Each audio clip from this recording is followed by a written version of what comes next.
Hey everybody, this is Giancarlo Aulino reporting for Fired Up Network here on the MMA Ground and Pound Show. I'm happy to be joined by my guest here who's going to be competing at Bellator 285 at the 3 Arena in Dublin. He is one of the fastest rising stars there in the Bellator featherweight division. He's Ciaran Clarke. Ciaran, how you doing? Oh, it's good, man. Thanks for having me on. And Ciaran, Bellator 285, it's taking place there in Ireland. You're going to be competing there against Georges Sasu.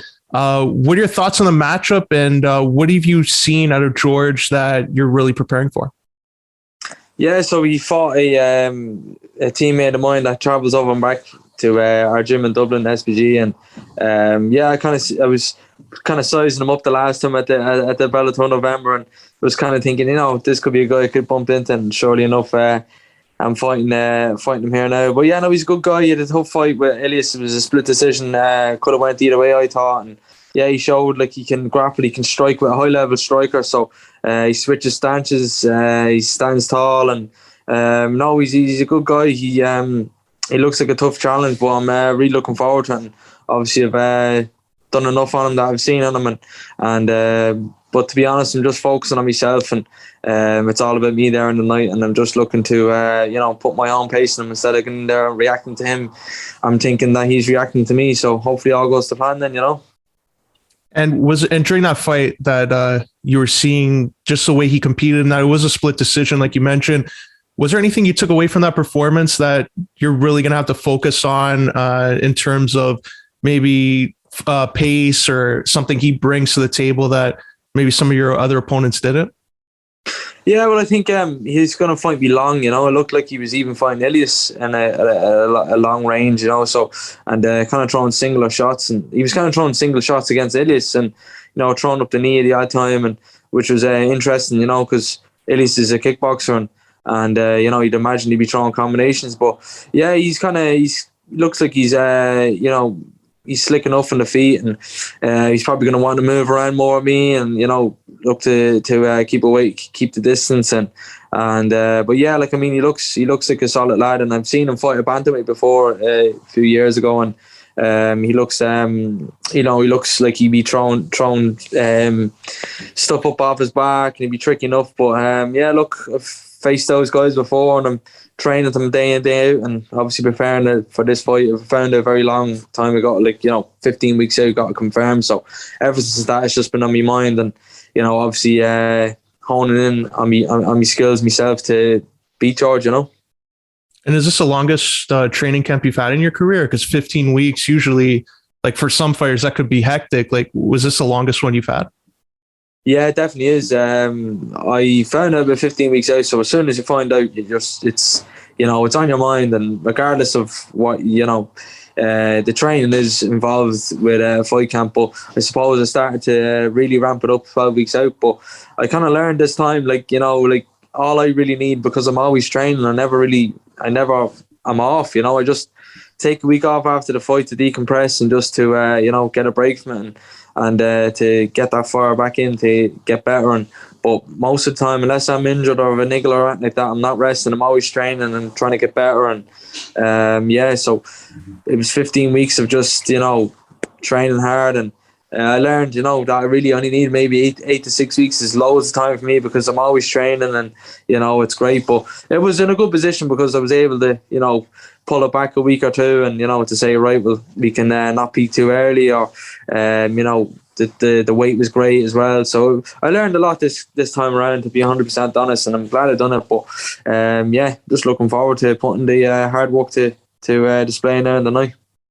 And how do you manage a 15-week camp? Because I'm sure you're looking at other days, maybe in terms of making weight, do you find that you're on a route to making weight a little too soon, and you have to maybe scale back your training a little bit? Or have you been able to just navigate around this and get everything on point for this?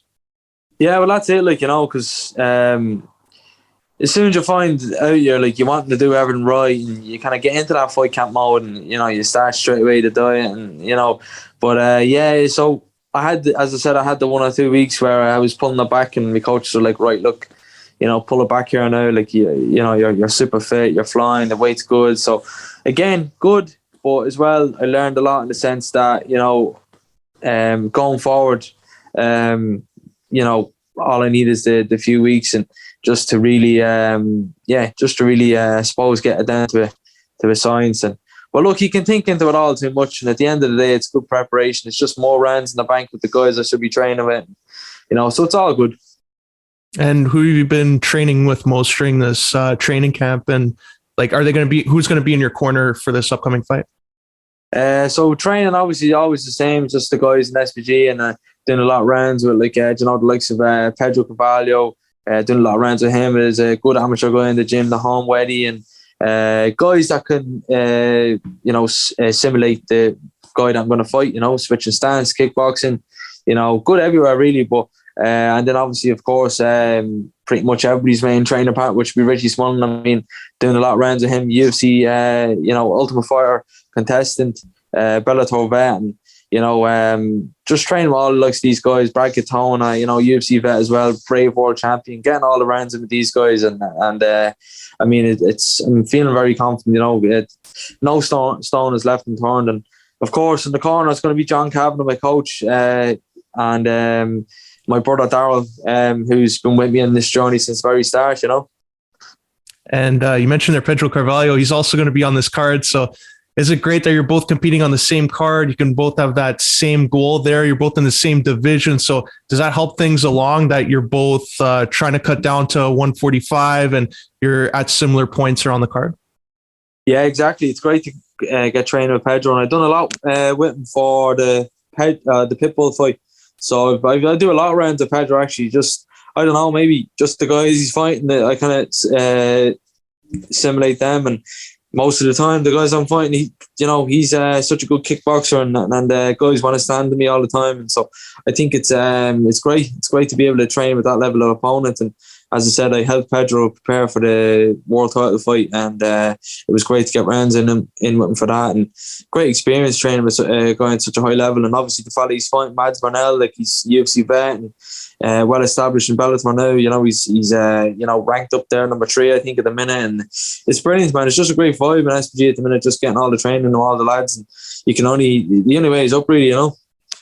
Yeah, for sure there. And also, like, your situation, you're going to be kicking off the card there at the 3 Arena in Dublin, and the crowd's going to be amped up for it. It's the start of the show, usually when everybody looks for that great start to the whole event and set the tone. You're the promotional material, I'm sure, on the city. So is this something new to you? Like, is it like where you're feeling that your career is really starting to take off in Bellator? Yeah, big time. It's great that this time we're getting the more of the. I was a late replacement to the main card the last time, so I didn't really get all of this kind of treat. Getting all the I suppose other attention and stuff.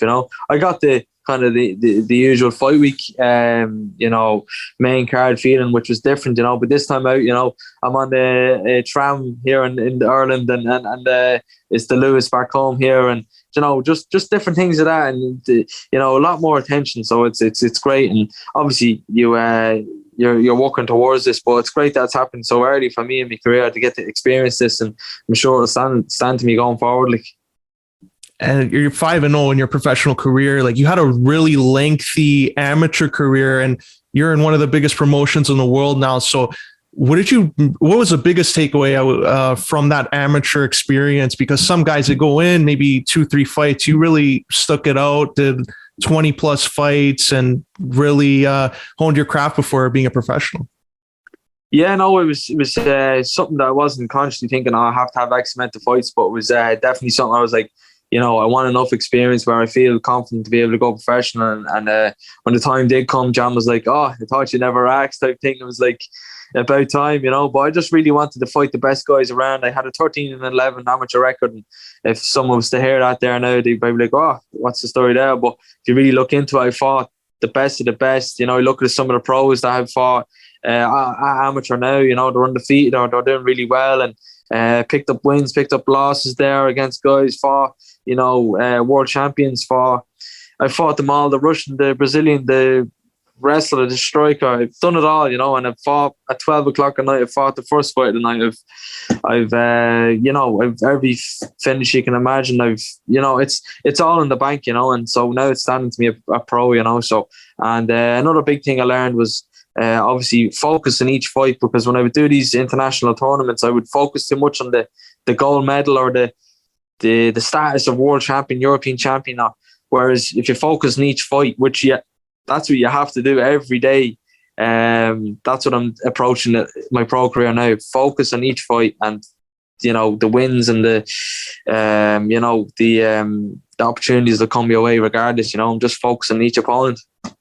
That's great. And like, I'm sure after this fight, like, you've been a fighter that's been reliable in this Irish market and even in Europe. So after this fight, is there maybe a country or other cities that you'd like to maybe go to and have your next fight in?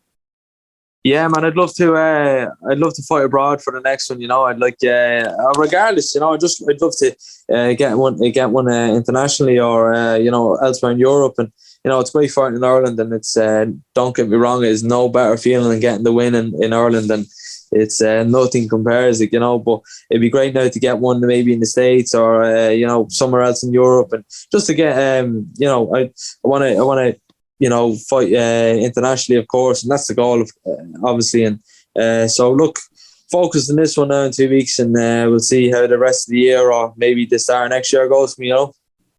Yeah, and just a couple of final questions here. Usually, like, want to get fans to get to know the fighters when they're, maybe when they're not in camp. Is there another sport that you follow regularly when you're just trying to put fighting on the down low for a little bit? I've recently, as of recent, I'm starting to get back into the football. I usually call it the soccer, I suppose. So I'm a Liverpool supporter there now. So we're doing well. We're not doing too great at the minute, but we were doing well, and obviously last year going for the treble and stuff. Follow a bit of that. But outside of fighting, I not much other hobbies. I suppose it's really just my life. But I have 2 dogs, and I'm really into them. I show them and stuff, and mad interested in them. So they're a big part of my life. So that'd be really it. And that'd be really it. Yeah. That's great. And before we wrap up here, Ciaran, how can our listeners and viewers here follow you on social media? Yeah, just follow me on social media. It's most of me handles will probably be Ciaran Clarke, all lowercase 95, and obviously I'm not the most active on that probably, but look, I'm working on it. So follow me if you can. Highly recommend that follow. Ciaran, I'd like to thank you for sharing your time and coming on here to talk about your upcoming fight with Georges Sasu, and I wish you all the best going into Bellator 285. Thanks a million for having me on. Appreciate it.